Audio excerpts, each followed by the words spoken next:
most build quality and assembly issues we've ever encountered. Oh, God. Was it rolling? Yep. Do you still need me to clap to sync it? Was that good enough? It broke. Oh, that's sick.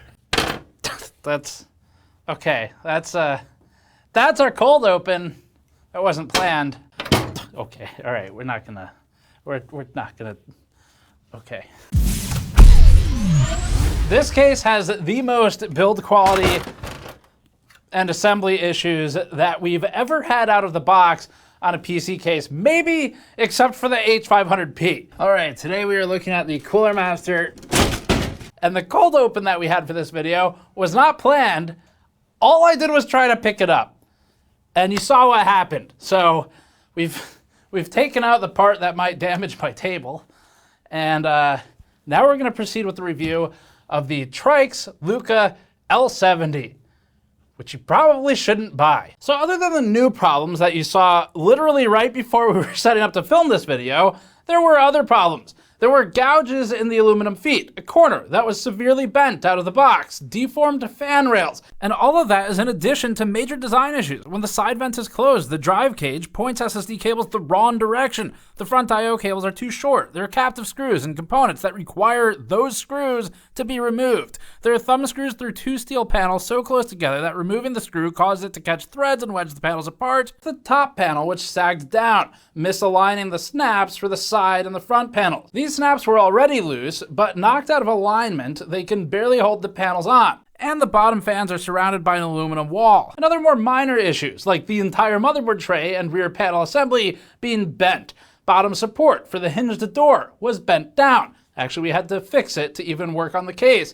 And an aluminum plate over the front I/O was also bent. Even if some of these were catalyzed by shipping impacts, Tryx is responsible for not only packing the product in a way they can ship it, but also ensuring that their design is resilient enough to withstand the basics of transit. And as we saw just a second ago, to withstand the panel just being in place so that when it moves a quarter of an inch, it doesn't fall out. Now we don't have to worry about them locking the panels on because, well, you know. There's also a reason that cases often have a support pillar in the front center, or at least something like the Lian O11 Vision's triangular bracket. So we think the build quality is worse overall than the $34 Onto O that we reviewed previously, except this one is the $240 Tryx LUCA L70. Now, Tryx is a new company, which might partly explain why we were given a special later embargo of today, the product's launch, whereas some select reviewers were given an early embargo of a week in front of us.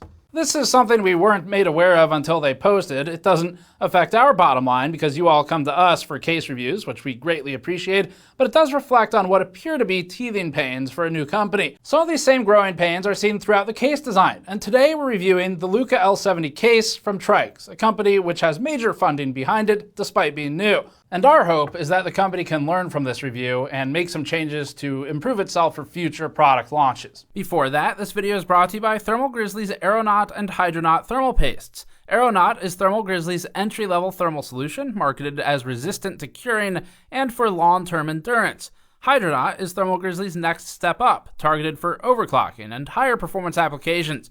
We've used Hydronaut on a lot of our systems internally over the years. You can learn more at the link in the description below. Some quick backstory will help with this company first. So Tryx, that is the pronunciation, they've informed us that much, is a new manufacturer, and they've come onto the scene first with their Panorama cooler. So that was the Panorama Pro CLC, but it also more recently showed off several upcoming cases at Computex, including this one, the LUCA. The LUCA L70 is the first to the market, with the mesh-fronted L70 Air variant likely to follow at a later date.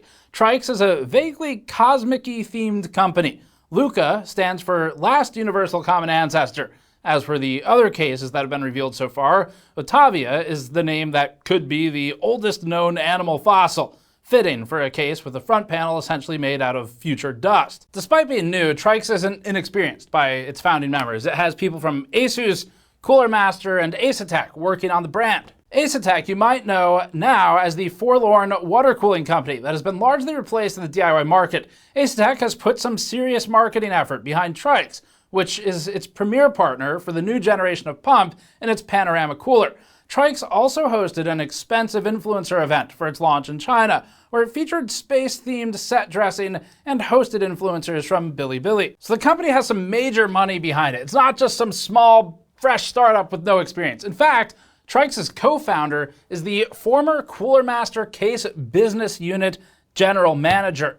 So there's definitely some experience in this company. That's the backstory though. Now we can get into the case. The L70 is priced at $240 for the two variants, black and white. The FAQ states that, quote, under normal airflow conditions, the case will not experience negative pressure that could cause an explosion, which we really hope is a joke about spaceships or something, I don't know. Hopefully that's what it is. But regardless, the L70 non-air doesn't ship with any fans, so explosion risk should be minimal. The Tryx L70 has a little bit of an ASUS ROG Strix look to it, specifically the old ROG Strix Helios, mostly looking similar to the Tryx in the sense that they both have large chunks of aluminum all over the case. Now the Helios we weren't impressed with for thermal and price reasons when it came out, but we've kept one in the background of our set for probably a year now for the same reason that the Tryx L70 is even worth talking about, which is that it just looks interesting. Maybe impressive, depending on, we'll go with interesting. If any part of the case's appearance is divisive, we would expect it to mostly be the top panel, with its toilet bowl angles centered on the shiny stainless steel nameplate, or maybe the aluminum side that extends all the way to the floor. Now on the top panel at least, there's a good idea in there. We don't get too much into the subjective, but this case sort of demands it. Now I feel like a more seasoned company would have been able to pull this pattern in the top panel across the whole case to sort of bring that motif out everywhere. But instead what we end up with is this mix where every panel is some kind of unique geometry or material, many expensive ones like the thick aluminum or the glass that falls off the case if you breathe on it the wrong way. We do think that there's something in the top panel design though. There's something in there that we like and they could definitely work with it despite our issues with the case elsewhere. So we're gonna go through the case and all the build quality notes. This one we're gonna be pretty nitpicky on because it's $240 and there's just a lot of things here, a lot of small problems that are really hard to get past at that price. So we'll start with the flyover, the negatives, and then we'll get into some of the other stuff. We already listed a litany of issues with gouges, bends, deformed rails, loose snaps, and caving in panels in the intro. Those complaints remain, but we do have more. We'll start with this one. Tryx says the Luca is intended to use bottom to top airflow, but large parts of the case are surrounded by an impenetrable aluminum curtain.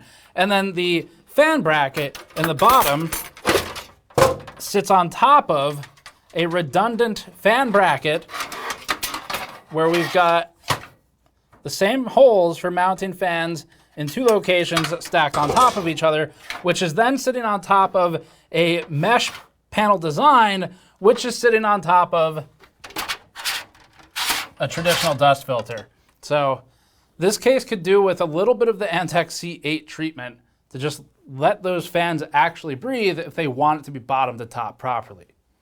And also not surround the fans with an aluminum wall. Tryx also makes the claim that the case is 13% smaller desktop footprint. Now you might ask, 13% smaller than what?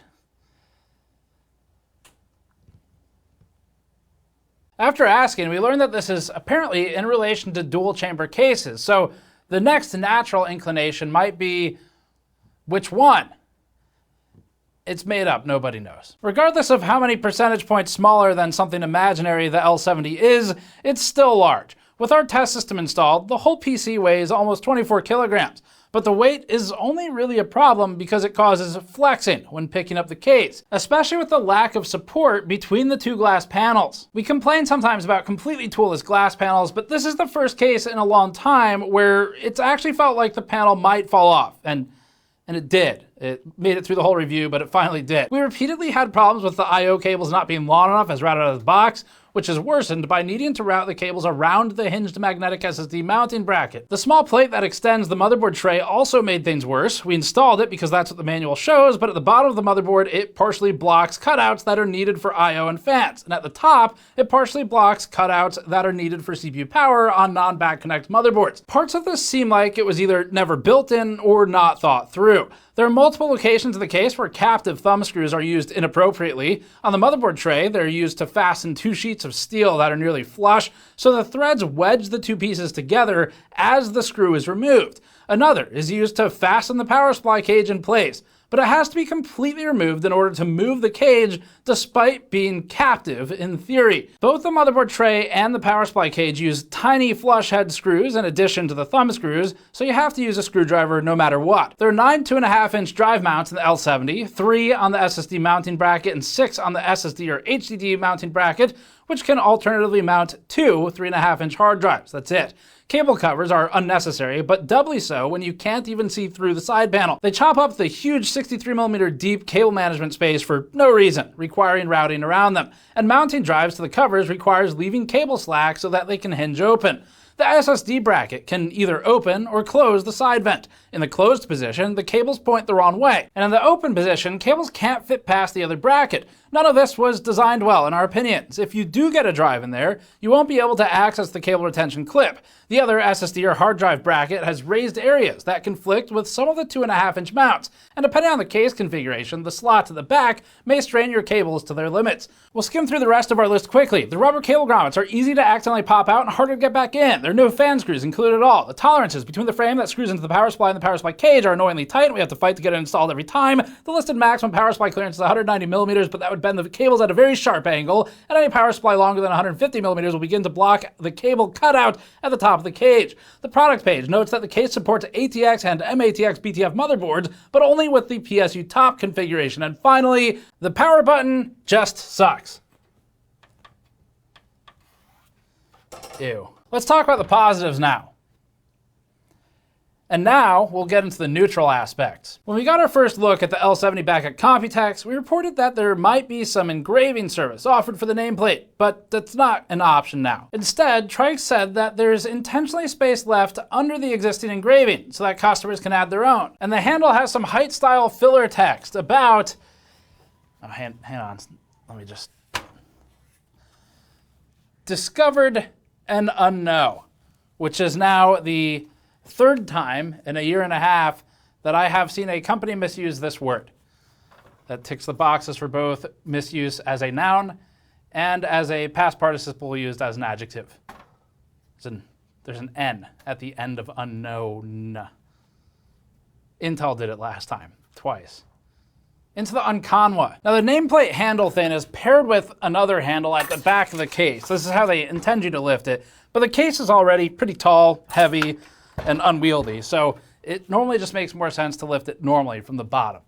These handles make about as much sense as the weird luggage straps thing did on the ASUS Strix Helios. The power supply cage can be installed either above or below the motherboard. In the top of the case, the power supply can pull air through the filtered top panel, or, as shown in the manual, pull CPU exhaust out of the case the old school way.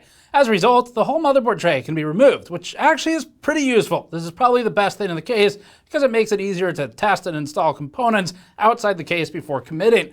Cable management space is also good. It's cavernous at 63mm. There's no question that the L70 has enough space for cables. There's smaller quality of life touches as well, like the magnetic top panel, built-in GPU support, and the spring-loaded expansion slot clip, although the expansion slots include screws anyway.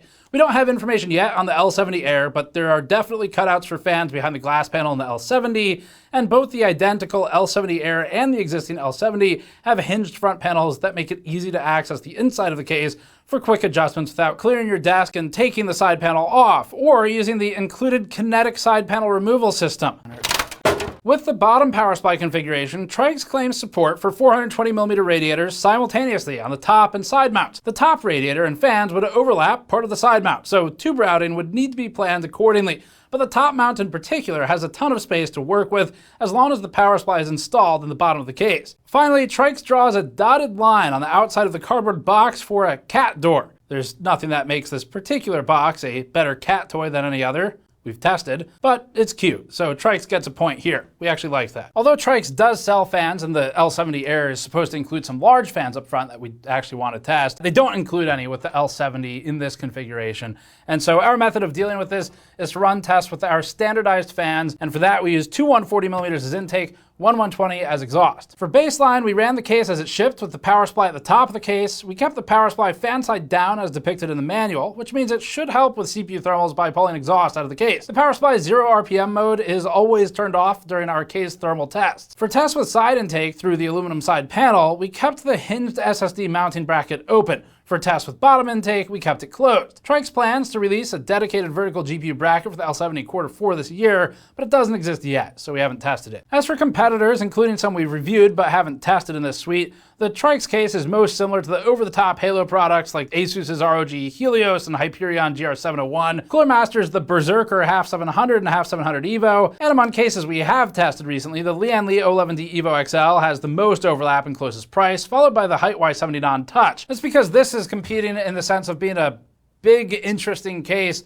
that maybe it's supposed to be more of a conversation piece rather than something more practical with a lot of fans and good out-of-the-box performance like the Asetek Flux Pro, the Fractal Torrent, or any of the other cases like the Asetek C8 that we've reviewed recently.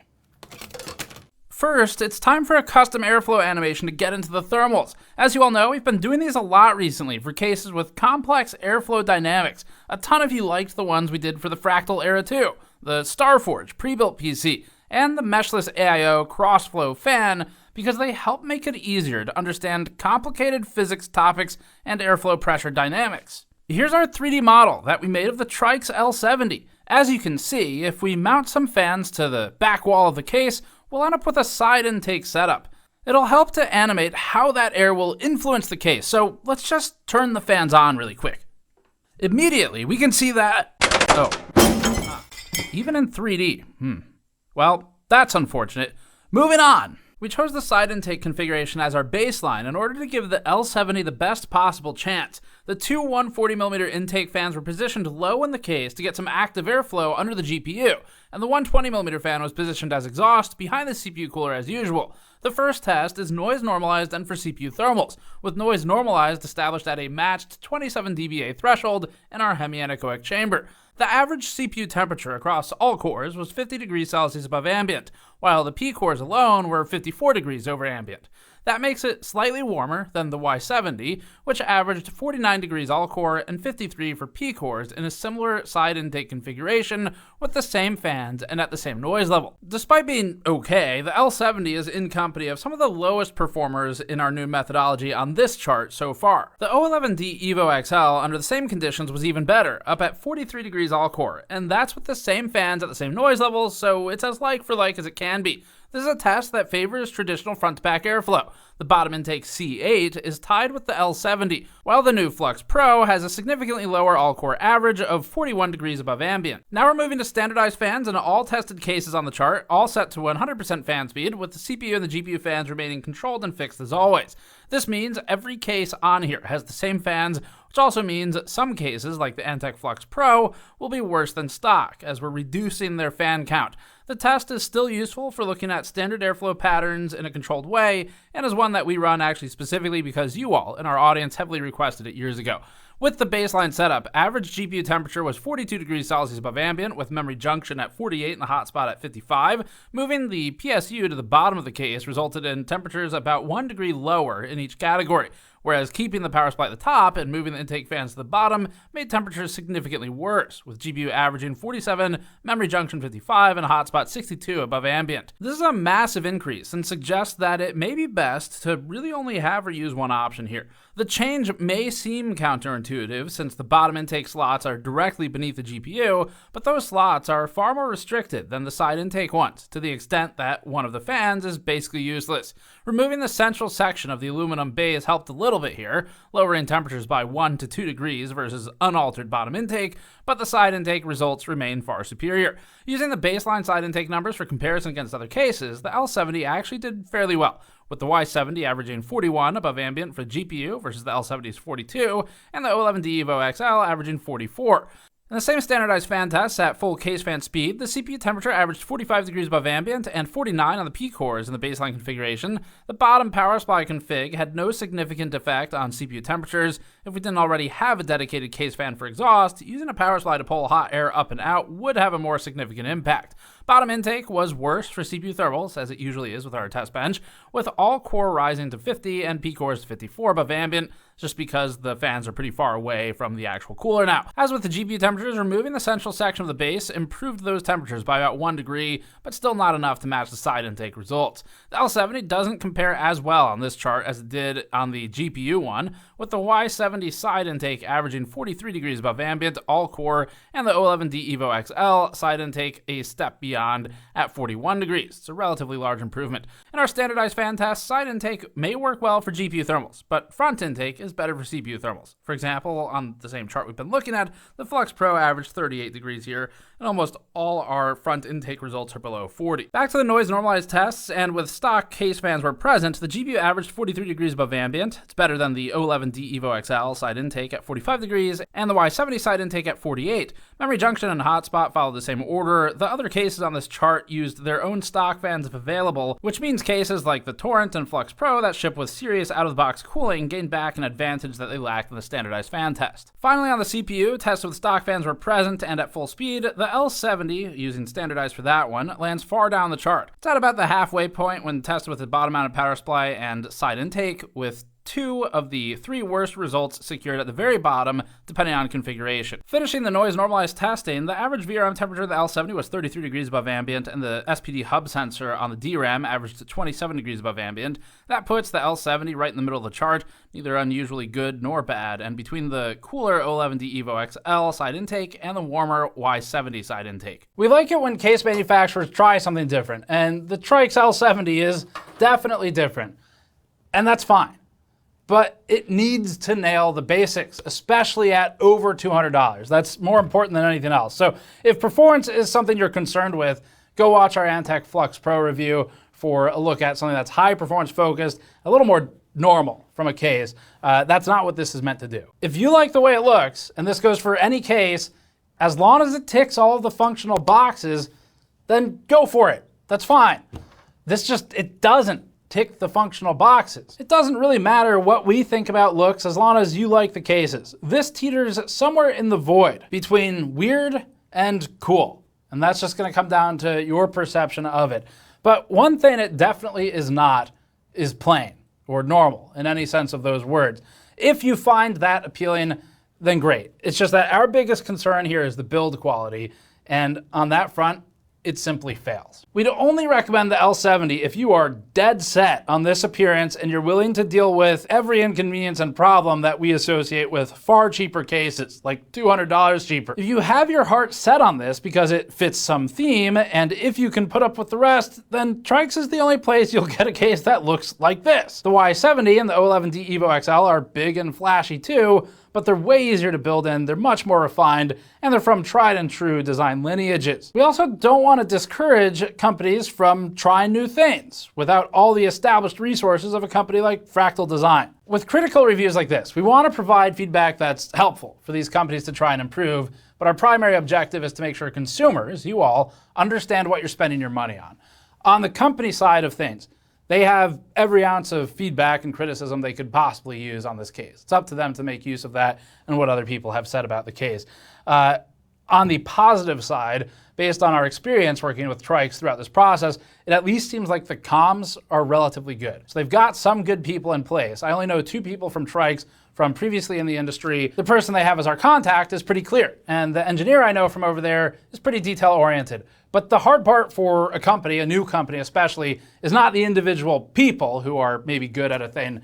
It's how they figure out how to come together to make a product and work together. And that only happens with time. It's going to take some time for Tryx to figure this out. And while we can't recommend this one, we do hope to see the company refine its design and its approaches. And Tryx, like we said in the beginning, it's not some small company. It has had massive funding behind it from big incumbents in the industry. I mean, Asetek, we don't know if they've explicitly put money behind Tryx, but they have definitely put a lot of marketing resources behind them with that panorama cooler. So Tryx has the right setup to try and succeed here. It's just this one isn't it for us. Ultimately, what Tryx does next will really set the tone for how it works as a company.